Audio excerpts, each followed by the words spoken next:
চৈত্র মাসে আম গাছে আমের মুকুল ধরে, বৈশাখে কাঁচা আম গন্ধে যে মন ভরে। আসলে কয়েকদিন পরেই বৈশাখ মাস, আর বৈশাখ মানেই আম কাঁঠালের ঘ্রাণ, আম কাঁঠালের স্বাদ গ্রহণ করা। বৈশাখ মাসে আম মাখিয়ে খাওয়ার যে একটা স্বাদ মজা, সেটা অবশ্য আমরা যখন বাল্যবেলা ছিলাম তখনই এই স্বাদটা বেশি পাইছি।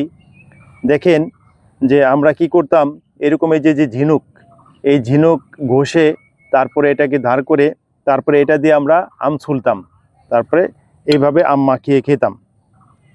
আসলে এই বৈশাখের ঝড় বৃষ্টির দিনে এই আম খাওয়ার যে একটা তৃপ্তি, আম খাওয়ার যে আলাদা একটা মজা, এই রোদের যখন অনেক প্রচণ্ড রোদ ওঠে, রোদ ওঠার পরে তখন আমরা কি করি, এই আম দল বেঁধে ছোটাছুটি করে আম পেড়ে তারপরে আমরা ওই খেতাম।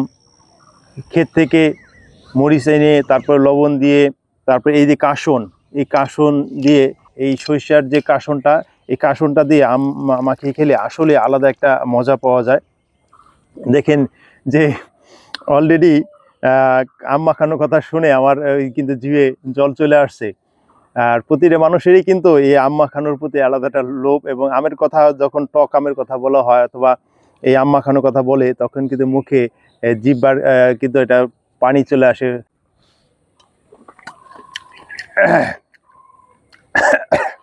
আমের আটিটা নিয়ে কিন্তু আমাদের ভিতরে মারামারি লেগে যেত, কে আটি খাবে। এই আটি খাওয়াটা নিয়ে কিন্তু সবচেয়ে বেশি মারামারি লেগে যেত। তাই কার কার সৌভাগ্য হয়েছে এরকম বন্ধুদের নিয়ে অথবা আম গাছের নিচে বসে অথবা রোদের সময় এই গাছের ছায়ের নিচে বসে আম খাওয়ার সৌভাগ্য কার কার হয়েছে একটু জানাবেন।